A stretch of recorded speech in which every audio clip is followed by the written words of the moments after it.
Alaaji Cheikh Diop Mbaye Jam Bamba ak soppe yi fii ci Njaareem ñu jóge woon Kokki Guy lañ jóge woon ñëw fii doon dallu tuuti rek ñu ngi leen di siyaare waaw nangu leen ñaan. Alaaji Cheikh Diop Mbaye mi ngi ñaan waa station bi yal na yàlla nangu ñaan barki xasida yi amin Mbaye ci xasida nga jógee boo ñaanee war naa mën a nangu wallahi azim. tey nag xam ngeen ni Kokki Guy lañ jóge te sëñ Tuubaa moo fa jaaroon julli fa tàkkusaan jóge fa ñëw Ngaabu tey nag la màggalu Ngaabu samedi 19 avril tey la màggalu Ngaabu kon nag xaar leen ñu Ngaabu incha allahu rabbi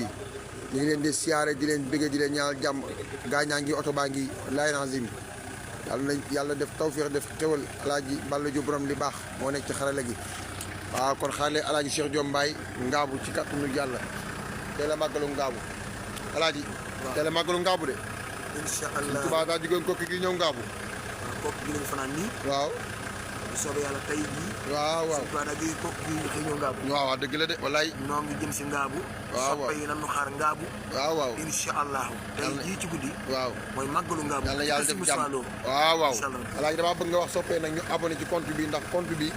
ci la live bi di dox ndax xasaay di rek lañ fiy dugal sam njàng lakkal xawaare gu doy sëkk looy wax soppe yi pour ñu abonné kon sama gars yi waaw ku bëgg a dégg njàng mu tegu ci yoon waaw te amul benn wax amul commentaire amul wax waaw sans commentaire waaw abonné ci compte bi di suivre Sëñ Balla Diop Balla Diop 23 rek di nga jot njàng bi waaw jaa ngeen jëf kon soppe yi abonné leen daal nañ ko téeméeri at yu tàmbali na barke xasida yi da ngeen jëf